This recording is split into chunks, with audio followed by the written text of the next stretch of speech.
everyone. I'm Allison Marsh. You're watching NBC News Now. Here's what's happening. Our intent is to stay out and kill this bill this session. Kill Bill. Dozens of Texas Democrats lobbying Congress to help them fight voting restrictions back home. But will they be arrested when they leave D.C.? The difference here is the super drought. Fire is doing erratic behavior and really it's just extreme fire behavior. Wildfires blazing in Oregon, threatening power lines that supply energy to California. What officials are doing to keep the lights on in the Golden State.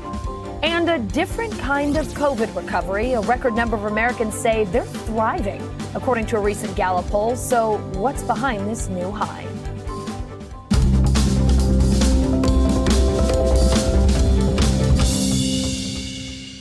We start tonight with the battle over voting rights in Texas. NBC News Now correspondent Priscilla Thompson in Austin. So, Priscilla, I understand the House chamber was locked today. The governor is threatening to arrest state Democrats when they come home from D.C. What else is going on there? Yeah, lots going on here, Allison. So earlier today, the House did convene. Of course, they did not have that quorum because most of the Democrats are in Washington, D.C. And at that point, someone requested what's called a call to the House. And so at that point, they voted and the vote fell along party lines.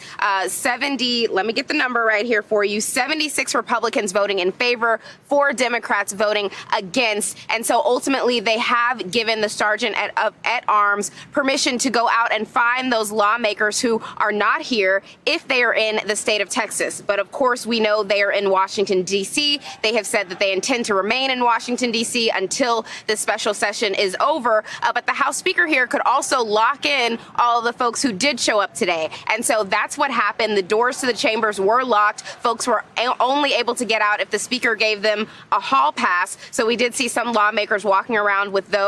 And many of them are going to show up again tomorrow. There will still not be a quorum. There's a good chance the doors will again be locked. And things are sort of at a standstill here until those Democrats return, which, again, they've said they likely won't do until this session is over.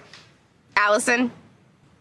All right, so the Democrats have left. The Republicans are slamming them, saying they're not working for the people of Texas. So what do the people of Texas think? You've been speaking with folks in Austin. What are they telling you? Right. So I think it depends on whether you're speaking to Republicans or Democratic voters. Republicans, sure, I think, agree with many of their lawmakers in saying that the Democrats have sort of are not holding up their end of the deal when it comes to what they were elected to do, which is to be here and to legislate and to work through these issues and bills that they may not agree with. But I will tell you, here at the Capitol today, there were nearly a dozen voting rights advocacy groups that were here. They were holding trainings, teaching people how to advocate and lobby lawmakers. And then they were going door to door to the lawmakers who are here today, talking to them about why they oppose these bills, both the one in the Senate and the one in the House. They held a press conference out here on the Capitol steps, voicing their support for those Democrats who did decide to flee the state. And I want you to listen to some of what those voting rights advocates and folks were saying about why this issue is so important to them. It's important that we push back against suppression laws, voting suppression laws. It's important that we voice our vote. Because of the injustices that are being done as far as the vote, the suppression of the vote. And I think that's a very important issue, not just for the people that are here, but for everyone. And so that's why I'm here. And Allison, I think the question at this point is, how does this end? Democrats are saying they are not going to return until the special session is over. The governor saying that he will call another special session. We know that this is a GOP-controlled legislature here and that it is very unlikely that any federal voting rights legislation is going to happen here in the next couple of weeks. So the question I'm asking everyone is, how does this end? And I got to tell you, not getting a lot of answers on that on the ground here. Allison? Yeah, Priscilla, I think we are all wondering how this one ends. I know you'll stay on top of it, though. Thank you so much. And stay safe in those storms there. I know it's been a little bit of a day there in Austin. It has. Thank you, Allison. Texas State Rep Jasmine Crockett joining me now from Washington, D.C. Rep Crockett, thank you so much for being with us. So the Texas House voting today to arrest any Democrat who left the state. What are you going to do about that? I'm not worried about that. That's the benefit of knowing the law just a little bit. They don't have jurisdiction outside the state of Texas, which is why we left the state. And, they knew that we left on yesterday, right? Like we kind of were like, hey, we're out of here. There's nothing you can do about it. And so we're prepared to stay out of the state of Texas. We are in D.C. In fact, right now, I just had to step out, which is why my background looks like it is, because we're having an opportunity to sit down with VP Harris. I was able to meet with Senator Cory Booker a little bit earlier, who obviously is an ally, but it was important for us to have conversations about who it is that we need to talk to. How can we work them? How can we impress upon them how serious this is? And so I do believe that he's given us a few tips that will be very helpful. Well, we appreciate you stepping out there, standing by the fire extinguisher, talking in a low voice when they tell you to, because we know you're busy at work there. So thanks for making the time. I got to ask you about the filibuster. Senator Joe Manchin of West Virginia is one of two Democrats who doesn't want to get rid of it. He's agreed to meet with you and your colleagues this week. We all know, unless the filibuster is eliminated, there's not a great chance that we will get a federal voting rights bill to pass in Congress. How do you hope to convince him to fight the filibuster here? Yeah, a number of senior leaders actually met with him just about an hour ago, along with a number of senators. No one's talking about the Senate, but a number of senators somehow came to D.C. as well. They got here, I believe, today. So they had conversations. But one of the people in that meeting was Ms. T, the senior Democrat in the House who's been in the House for 48 years. Ms. T told a story to Cory Booker, and she actually started tearing up. She started telling him about the family members that could not afford the poll tax, and the feeling that we're going backwards, and the feeling that our rights are being stripped from us, especially as Black folk. It hits her deep. It cuts her deep. She's been on this earth for over 80 years. And so if she was able to, get the entire room of us kind of going and emotional, I'm hopeful and prayerful that she was able to evoke a similar emotion in Senator Manchin. Senator Sinema is who we need to get to. We did not meet with her last time, and as of now, we are not scheduled to. We are working to try to get a meeting with her. Well, the good news is it sounds like you'll be there a while, so maybe that will happen before you go. I want to ask you about Senator Ted Cruz. He's calling your trip to D.C. a political stunt. Now, I can imagine you might think the same thing if the Republicans took off to oppose a bill backed by the Democrats. So how do you answer that criticism? Why are you there? Why did you feel this is what you had to do? It's obviously not a political stunt. The political stunting that we have going on is the fact that a governor who has been a Supreme Court justice in the state of Texas, who's been the Attorney General of the state of Texas, who has been the governor for more than one session in the state of Texas, all of a sudden now feels as if there is something wrong with the way that we do elections in the state of Texas, to the extent that we don't have any integrity. Are you questioning the legitimacy of your Supreme Court reign, your Attorney General reign, your governor's reign, if you have these huge concerns? The only reason these concerns came about is because we all get the data. We know the growth in this state has been Black, brown, and Asian. We also know that the numbers are shrinking. Texas is thought to be this deep red state. No, it's not. We saw what happened in Georgia. They thought Georgia was so deep red. And when we look at the numbers, we're talking about anywhere between 5 and 6 points that made the difference. The only way that Texas can stay on top is if they suppress the vote. We had record turnout, and they didn't like the fact that there was access to the ballot box. The reality is that Texas makes it harder than any other state to vote. And now it's a problem because their power is dissipating. So that's the only game that we see being played. And obviously, Ted Cruz is in a similar situation. He was in a tight race with Beto O'Rourke. And, next time around, he may not be so lucky. He may not be successful in regaining his seat if he seeks it again. And so they are trying to do anything that they can to make sure that they can hold on to power, even if that means changing the rules of the game, even if that means cheating. All right, so I got to ask, what happens when you do go back to Texas? I know you're not worried right now about getting arrested, but at some point you do have to go back home. Governor Abbott has said that he'll just keep calling for special session after special session after special session until this bill gets passed. What are your options? Is this vote inevitable? He's helped us out a lot. So I'm going to say thank you to him. That veto was actually, it boxed him in. Because think about it this way. The veto said, hey, legislative branch, I'm not going to pay you. That's everyone that drafts our bills. That means our parliamentarians. That means the sergeants. That means House administration. That means all of the committee staff. No one gets paid come September 1. So if he calls a special session on September 2, who shows up? Because the last time I checked, according to labor laws in this country, people can't be compelled to work and not be paid. So he has effectively fired everyone that he needs to help get this moved. You can't move a bill without them. You've got to have the staff. And so if we don't come back, then that means that he's not in a situation where he's actually going to be able to function at all. So his only hope is that the Supreme Court rules in our favor and says what he did was unlawful. So he's in a precarious situation right now.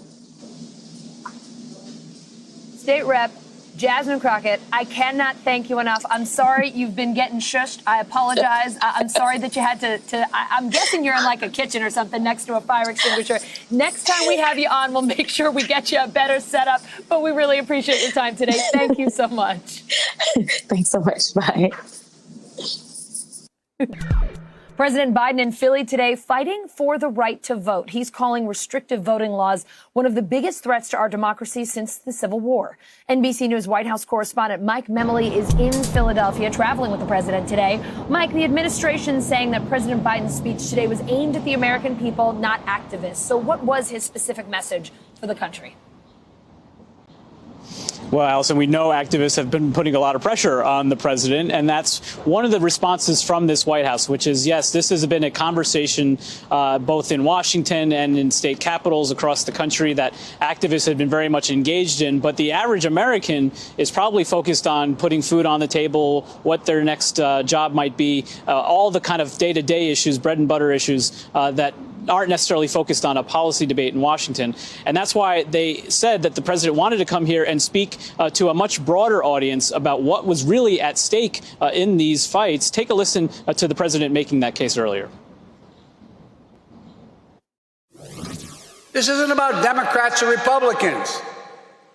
It's literally about who we are as Americans. It's that basic. Hear me clearly.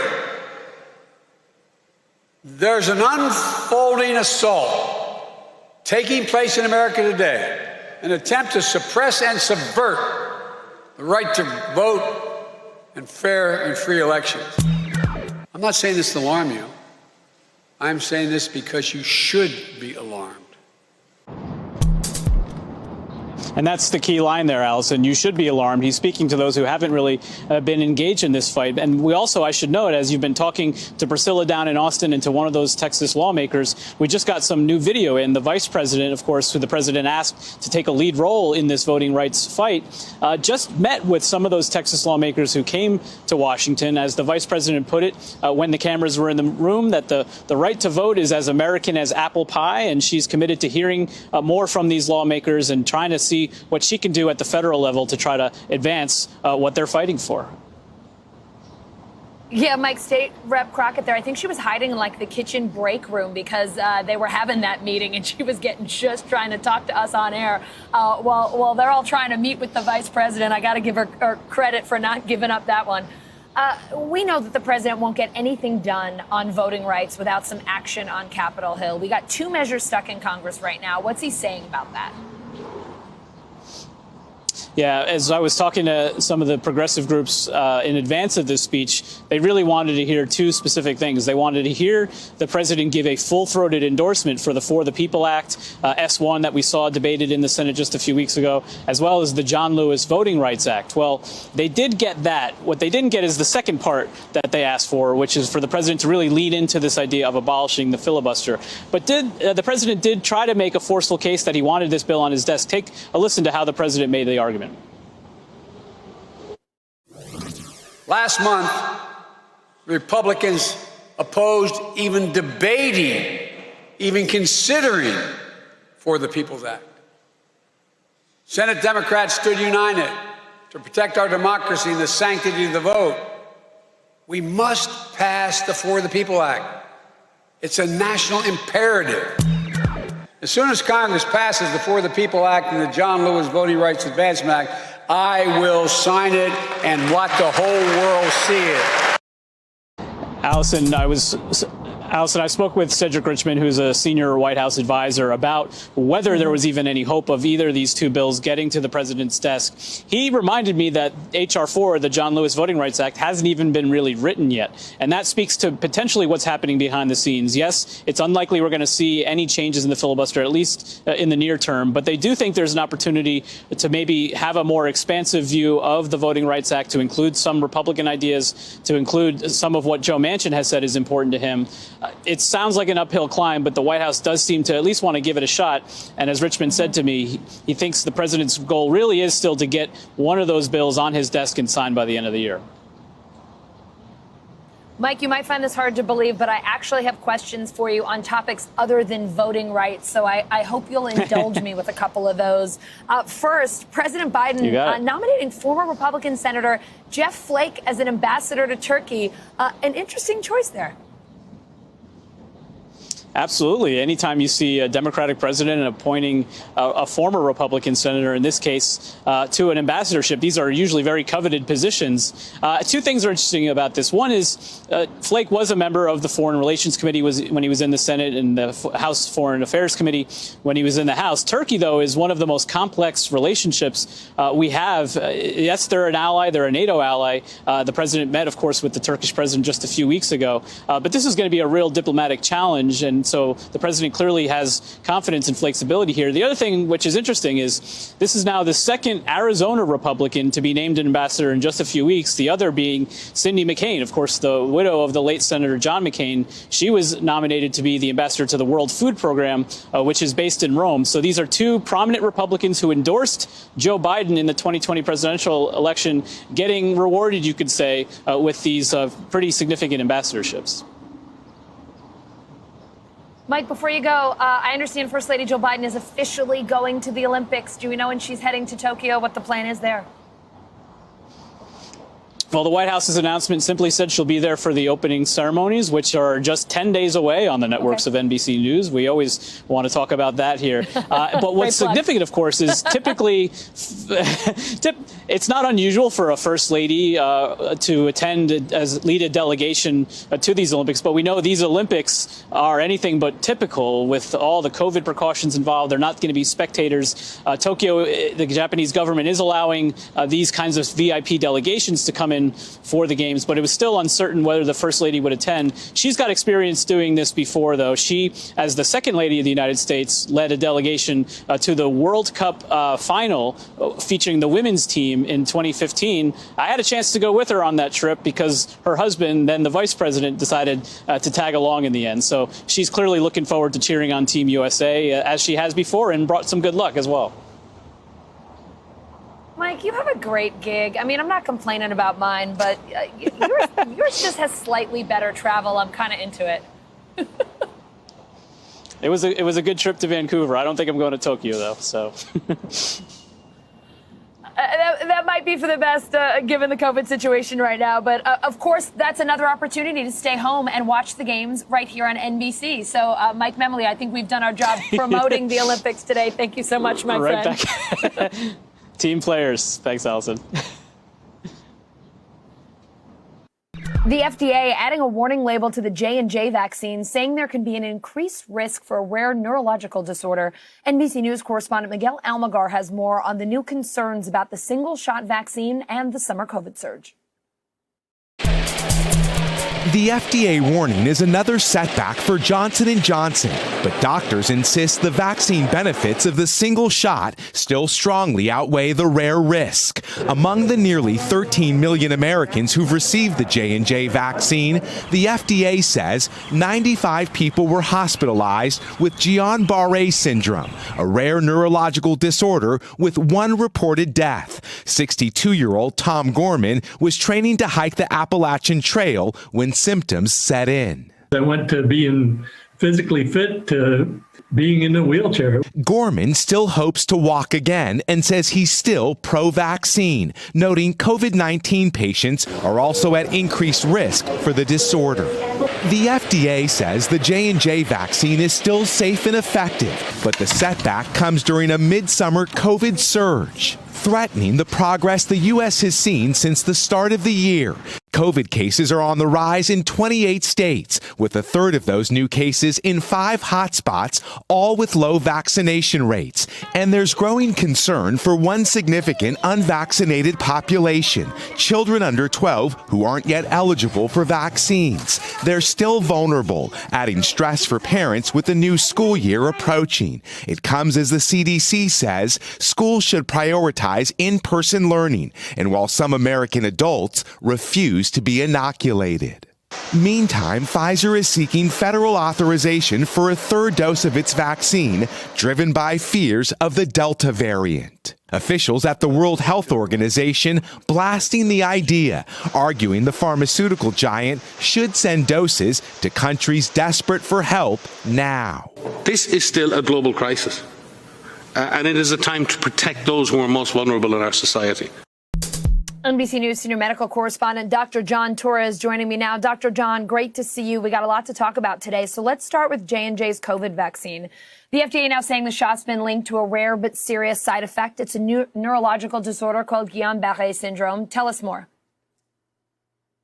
And I like the way you pronounce it because it is a French name syndrome. But essentially what it is it's a neurological disorder like you it's a neurological disorder like you mentioned that usually starts in the legs and works its way up. It's very rare, but it happens for a variety of issues to 3,000 to 6,000 people a year. This is even before the pandemic. It can happen because of immunizations, viruses, surgeries, trauma. A variety of things can happen. In this case, 100 people ended up with a link with this Guillain-Barré syndrome, and they think it might be linked to the vaccine, the Johnson & Johnson vaccine they got. But you have to remember that over 12 million people have gotten the vaccine. So putting that statistically, the risk of you getting it is less than 1 in 1,000 from the vaccine itself, and the vaccine is a very safe one. And that's what authorities and officials are trying to make the point, that this vaccine is very safe, so the benefit behind it is much, much greater than the risk of getting Guillain-Barré. And by the way, a little bit of a side note, you can get Guillain-Barré from COVID itself, and the rate is higher than from what we're seeing in the vaccine right now. So if you're worried about it, getting that vaccine is more than likely to protect you. Wow, great advice there, Dr. John. Israel giving a third round of Pfizer's COVID shot to people with weakened immune systems, the first country to give booster shots a try. Is this something you'd like to eventually see in the U.S., or is it too soon to even be talking about that? And Allison, the answer to that is it depends. And it depends on which way the virus goes here and how many people get vaccinated and the variants start changing and getting even worse than they are right now. The reason they're doing it in Israel is they're not doing it to the general population. They're doing it to those with severely compromised immune systems, like heart transplant patients, those that can't mount the antibody response. They're giving them another vaccine to try and get the antibody response higher. But again, it's not to the general population. Pfizer met with the FDA and the CDC, and the FDA and CDC came out with a statement saying at this point in time, we do not need the vaccine booster here in the U.S., but it might be something we need going forward, and that's why they're talking to the manufacturers, so they're ready for it in case we do need it, Allison. Dr. John, about 48% of the population here in the U.S. fully vaccinated. There are still plenty of Americans who just do not want to get this shot, no matter what you tell them. Dr. Fauci saying to Andrea Mitchell on MSNBC today that all this booster shot talk might not be helping. Here he is. When they hear that you might need a boost, they may get the impression that the vaccine is not effective. the requirement or not for a boost for a fully vaccinated person has absolutely nothing at all to do with the effectiveness of the vaccine. It has to do with the durability of the effectiveness. All right, so durability of the effectiveness, it's a little complicated for people. What do people need to know right now if they've gotten the Pfizer vaccine about the protection that they're getting? And your thoughts on Pfizer's push for booster approval? I mean, we might need it someday. Is now the time to make sure we have that in place? You know, and as far as the effectiveness, Allison, this is proving to be a very effective vaccine and one that we think is going to last a while because they're looking at people and their antibody levels and they're finding they're lasting longer than we thought they would. And they might last for our whole lifetime. They might last for 5 years, 3 years. We don't know. And that's why they're meeting with manufacturers, because they would rather be ready if we need them than have to start from square one at that point. So they're meeting with them. But that does muddy the information out there that you're starting to hear headlines that say talk about boosters. They talk about Guillain-Barré syndrome. They talk about blood clots. But people don't necessarily get beyond the headlines and find out that that risk is extremely low and the benefit from the vaccine is higher. But this is certainly an uphill battle, trying to give people the information they need to know, but at the same time, having them understand that the benefit of the vaccine is still there and it's something important, not just for them, but for their communities, and something that can drive down the pandemic and help us reopen sooner rather than later, Allison. All right, Dr. John, always wonderful to see you. Thank you. You bet. Extreme weather wreaking havoc on communities coast to coast, from flooding in the Northeast to excessive heat and major wildfires out west. NBC News Now co-anchor Morgan Radford reports. Overnight in the Northeast, another round of torrential rain and flash flooding. Scared, I'm shaking. In hard-hit Bucks County, Pennsylvania, some residents forced to immediately evacuate their homes as water poured in. Everything around my bed and everything was just full of water and puddles, and she was like, we have to get out. Rescue boats helping people to safety. I grew up here, man. I've never seen this. Scenes like this playing out across the region. In Boston, which is already dealing with one of its wettest Julys ever. Rescue workers helping stranded drivers in this community just north of the city. The water's up to the top of the seats. Cars also trapped in floodwaters in West Milford, New Jersey. Meanwhile, out west, the problem is scorching heat. That moment when you open the oven and that gust of heat hits you in the face. That is exactly what it feels like. As blistering summer conditions continue to pack a punch. It's too hot. It's too hot. Much needed relief for some may be on the horizon. Luckily, it's not going to be as hot today as what we had to deal with over the weekend. The heat dome that's been baking the region for weeks is finally starting to shrink. But for millions of residents and visitors, more dry air and triple-digit forecasts are on the way. Just try to stay inside and hydrate. After tying the city's record high of 117 degrees, temperatures are set to top 100 all week in Las Vegas. In California and Oregon, scorching conditions and ongoing droughts are fueling massive wildfires. The Beckworth Complex fire in California spreading by tens of thousands of acres, with blazes impacting air quality hundreds of miles away. Meteorologists say this blanket of smoke hovering over Utah could linger for days as more wild summer weather sets in across the country. Those triple-digit temperatures scorching the West Coast, fueling wildfires and threatening to turn off the lights. California's power grid literally in the line of fire. NBC News correspondent Jake Borders in Tahoe City, California. So, Jake, can you explain what's going on here for us? These wildfires are in Oregon, but they could take out California's power. How? Well, Allison, the thing is, we are all connected here on the East Coast by this incredible heat wave, right? 30 million people currently are under some sort of heat advisory in the western United States, but we're linked not just by the heat, we're linked by infrastructure. It turns out that, in fact, California receives a huge amount of power from something called the California-Oregon Interchange. It's essentially a spinal column of a sort of central nervous system that provides power all through the West Coast. It runs all the way from Oregon down, not just through Northern California, where I am, but even down to the densely populated Southern California. And at this point, the bootlegger fire in Oregon threatens to actually fry those cables. And if it did, it would have an incredible effect here on California, Allison.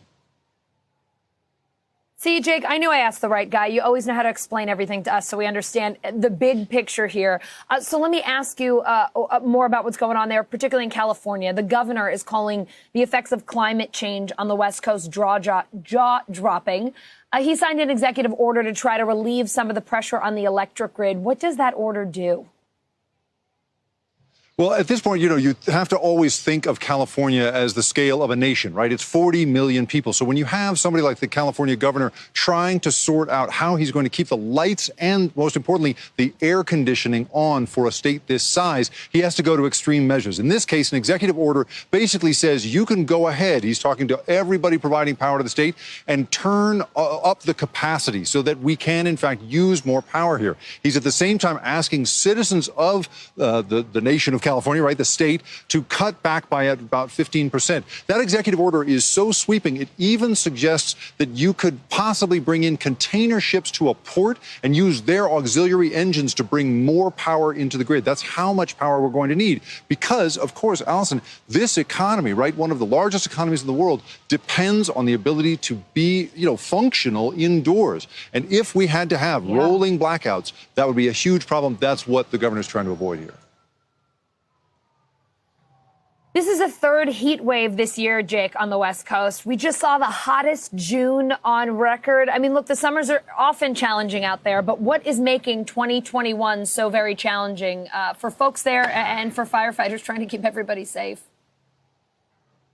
It's just an extraordinary thing to be standing where I am currently. This is Lake Tahoe, right? I'm at an elevation of 6,200 feet above sea level. This is the kind of place that humans have gone to for centuries to get away from summer heat. But there's no relief here today. The temperatures here are approaching the record highs of all time. And that is, as you say, after the hottest June on record reported across the United States. I mean, if you look behind me, here at Lake Tahoe, the water level has dropped 2 feet since last year. And docks that should be deep in the water are high and dry. We've been watching people all morning having to carry boats all the way to the edge through the mud. I can feel the heat of this place through the shoes I am wearing. It is incredible to see this stuff. I remember a couple of years ago, Allison, you and I talking about climate change and saying together, by the time we notice it, it might be too late. And I feel like we're standing here in that scene now. We can feel the change right now. Jake, that's the best description we've gotten from anyone covering the heat and the extreme weather. You can feel it through the shoes on your feet. If that doesn't tell you how hot it is in Tahoe right now, I don't know what does. Jake Ward, thank you so much. You could call him the king of pot, a doctor at the University of Mississippi running one of the only labs in the country allowed to legally grow marijuana for research. NBC News senior investigative and legal correspondent Cynthia McFadden gives us a rare look inside. Not far from the center of Oxford, Mississippi, tucked away inside this lab, is the motherlode of all marijuana, at least according to the federal government, at the core of their restrictive policy on pot for the past 53 years. This is the grow room where we keep the genetic material. Wow! 14 different varieties. Until now, the University of Mississippi has been the only place sanctioned by the federal government to grow marijuana for research. Dr. Mahmoud El-Soli has run the program here for 40 years. Some people consider you the king of pot. I can't help how good I am. I mean, if you are the best, then you are the best. These are mother plants. Okay, so this, for example... This just says MX variety, which is a Mexican variety, which is a high THC variety. High THC. High THC variety, right. That's the kind people want to smoke. Right. These mother plants will not be harvested. They're waiting, ready to have their seedlings planted in a nearby 12-acre university field. They may have quite a wait ahead of them. Where's the pot? Well, we did not get any orders. So the federal government didn't order up any new marijuana this That's year. Correct. Dr. El-Soli says the university has only planted these fields twice in the past decade, though in just the last couple of years, 56 researchers have used their pot. Nonetheless, he himself points out the shocking lack of hard data when it comes to strength, dose, and proven effects of cannabis for medical purposes. Right now, just people walking into the dispensary and getting stuff, that's not medicine. That's a grocery store. Part of the reason research has been slow in coming is because marijuana is a Schedule I drug, making it very hard to work with in a lab. Consider the complications even here. We have to account for everything, including trash, and then we have to burn it under supervision of the DEA.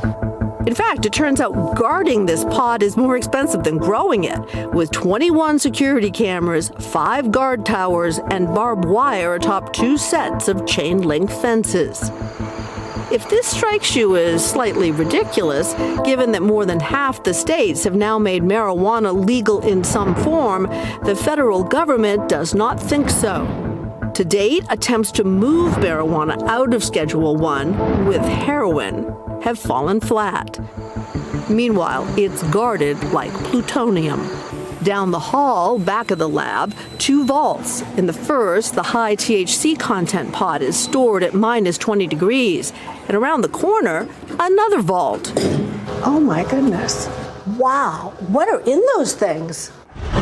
Woo! Smell aroma now. Oh my gosh. Yeah. Okay. A lot of aroma. Yes. Look at this. Yeah. The pot stored here is years old, often frozen and reconstituted for researchers. There's twigs and things in there. Yeah. This would be removed. This is probably about 30 pounds, 35 pounds. Which means this drum has enough pot to make 20,000 marijuana cigarettes. Enough to get you arrested if it's not legal in your state, right? So, how good is this pot for research? At the University of Colorado Boulder, Dr. Ken Hutchison says his research subjects for a study about the effect of cannabis on mood and cognition didn't like it. They said it was harsh. Lower in THC and not as fresh as what they were used to. I think it was the taste. They just didn't feel the same as their normal stuff. That was the last time they used Mississippi pot in a study. Mississippi has been the only game in town for a long time, so they really haven't had that pressure of competition to stay up on their game. So I don't blame them. Back then, I thought maybe we're done with this because it doesn't make sense to do research on something that people don't, it's not what they usually use. So why couldn't they simply go to a legal dispensary and buy pot for their research? Because it would put the university in danger of losing all of its federal money for things like student aid. It could also bring federal criminal charges. Why shouldn't you be able to get whatever product you want to get, purchase legally, and study it? Yeah, I've been asking the same question for 6 or 7 years now. But in the last couple of months, the federal government has done a stunning about-face, breaking Mississippi's hold and giving at least 3 other researchers we've spoken to the right to grow their own marijuana. Perhaps surprisingly, Dr. Rasoli is all for it. Why not? It just really make it more diversity in the type of materials that are available for research. I might buy from them. Demonstrators in Miami shutting down a major highway today in support of the protesters in Cuba. The traffic backup so bad on the Palmetto Expressway that Florida Highway Patrol and Miami-Dade police had to come in to get the cars off of it. Many Florida residents increasingly concerned over the last few days about their loved ones back in Cuba. NBC News correspondent Sam Brock has more from Miami. Allison, good to be with you. It is the afternoon crowd right now at Versailles in Little Havana, where we've seen hundreds, if not thousands of people come out here in the last 48 hours. We're expecting to see some sort of demonstration again today, as right now you are looking at a situation where there is no internet or phone services in Cuba. The people here have loved ones on the island and they have no idea how they're doing. They are demanding right now that the United States take action. In Cuba, days of dissent with chants of liberty and freedom sweeping through the streets of Havana and other cities. Stones thrown at police and dumpsters overturned. The rarity of this type of protest in the communist country still sinking in. As 90 miles away in Miami, families protesting again overnight, fearful of how the Cuban military might respond to loved ones back home. The situation is dire in Cuba. I mean, literally, the government is trying to cut off communication from the outside world so people don't see the brutality of the situation. A generational economic crisis, coupled with record COVID numbers and a lack of vaccine, has fueled demands for ending Cuba's 60-year dictatorship. The country claims to have multiple vaccines, but won't share its research. Some Cuban-American leaders pleading for American intervention. Please do not abandon the Cuban people. Support them decisively. President Biden can fix what Kennedy broke. President Biden's response, one of solidarity, though he steered clear of requests to intervene. We call on the government of Cuba to refrain from violence, their attempts to silence the voice of the people of Cuba. Cuba's leader, Miguel Diaz-Canel, blames the U.S. embargo for the country's ills. They simply are not hearing the voices and will of the Cuban people. Maria Figueroa fled Cuba at the age of 13 and says the time for change has arrived. I don't care if you've been here 5 years or 60 years. You should care that your brethren over there in Cuba are suffering right now. And we need to help them. And that's, I think, has been their cry. It's a cry for help. White House Press Secretary Jen Psaki says that the government has been providing Democratic assistance to Cuba, and that last year alone there were $176 million in exports to that country. But still, today, President Biden facing pressure from within his own party about continuing some of those tougher policies against Cuba, first enacted by the Trump administration. In Little Havana, Sam Brock, NBC News. Allison, back to you. Police clashes, shopping malls on fire, rubber bullets flying. More than 40 people have been killed so far in South Africa. The military sent in to contain the unrest. Sky News correspondent John Sparks shows us what's going on there. There are some in South Africa who think this is a political protest. But there were no placards on display in the township of Alexandra. Instead, we witnessed a battle for control waged by police officers using tear gas and rubber bullets. And hundreds of rioters who had taken the opportunity to plunder. And this small detachment were hopelessly outnumbered. Unable to clear the area, the police pushed out, then retreated as the looters grabbed what was left on the shelves. Everything in this shopping mall of any value has been removed over the course of one furious evening, but there are still people picking through the ruins, looking for anything of value, if they can find it. And this game of cat and mouse comes with terrible risks. Down on Watt Street, there was a man lying motionless on the pavement, one of 6 people to lose their lives since the violence began. Jose Pastana is a butcher, and this was his shop. It's a disaster. It's like everyone lost, you know? Yeah. Everyone. Most of the shop, there's no shop left here. There's nothing left here. These disturbances were triggered last Thursday after the arrest of the country's former president, Jacob Zuma, at his home in KwaZulu-Natal. What began as a series of demonstrations in that province has turned into something far more unpredictable. Shops and shopping malls have been ransacked or destroyed. And lorries on the highway between Durban and Johannesburg have been torched. The government says it's now ready to bring in the army. Jacob Zuma was sentenced to 15 months after he refused to participate in an inquiry into corruption during his presidency. He handed himself over to police last week, but his supporters remain loyal, describing him as a prisoner of conscience. Yet the majority will view these events as unconscionable, although there's a danger they could spread in a country that has been badly hit by the pandemic. Millions of South Africans lack employment. The police have made hundreds of arrests, but the effect has been decidedly limited. John Sparks, Sky News in Johannesburg. The Consumer Price Index out today showing Americans are paying a lot more for almost everything. So how worried should you be? And are there any deals left out there? Here's NBC News senior business reporter Ben Popkin. Inflation is heating up, with prices rising 5.6% in June from a year ago, the highest since 2008, according to the latest BLS data. From the car lot to the supermarket to the furniture store to the gas station, you can expect to pay more to get the same or even less. Unleashed consumers are bidding up goods and services, limited by supply chain and shipping issues. The concern is that if prices go up too much, workers' dollars don't go as far, and investment could decline. But just how big a deal is this? Let's take the longer view. We decided to look at how prices changed over the past 2 years, starting in June 2019. By this measure, inflation has gone up 5.6% over 2 years. So the economic engine is running hot, but it's not on fire. Zoom in and you'll see that not all items are going up at the same rate. Some are even falling.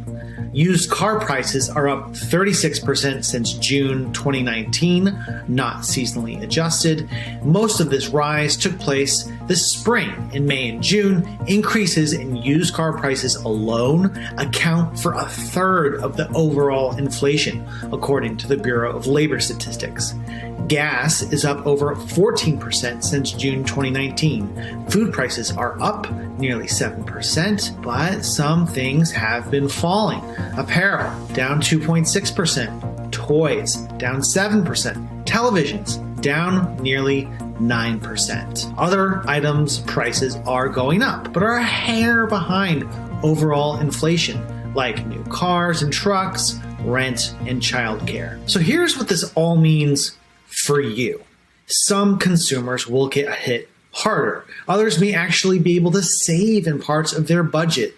If you're not buying a used car or driving a whole bunch right now, it's not as big a deal. The Fed has said these spikes should be temporary and settle back into healthy growth as it pursues the important goal of full employment, where everyone who wants a job has one. But wages are still below inflation, with average hourly earnings up only 2.27% over the same time period. And there's some critical context. The savings rate has gone up 75% as consumers spent less, got stimulus payments, and saved during the pandemic. In all the hot inflation talk, remember, it's not the price that matters, it's your ability to pay it.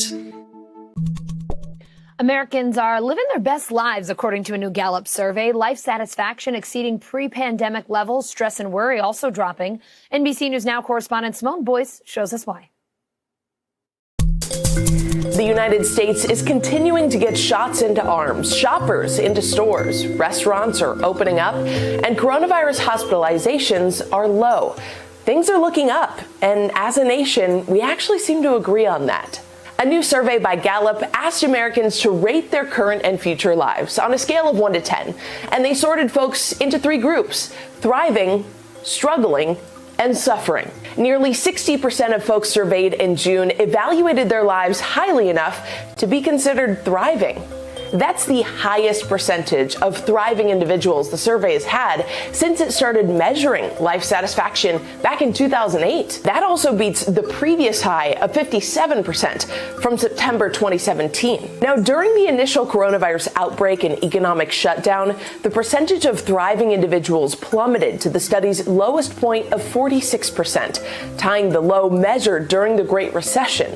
We ask Americans monthly how they're doing, both in terms of their life in general, but also since COVID really took off, we've really been focused on how Americans are experiencing the pandemic economically, emotionally. So now we can look back and really have wonderful comparison points on basically all facets of life and how they've changed over time in the U.S.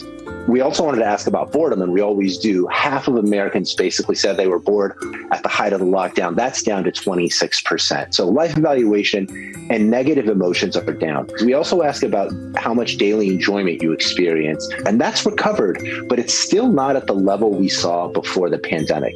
And it's really interesting to see that metric come back with, particularly as economies get back on track and cities and localities open up again, and Americans are more able to really participate in social activities. And despite these really positive national numbers, there are communities in the United States right now that are experiencing high spikes and very, very severe economic and health impacts. This June, 3.4% of respondents were classified as suffering.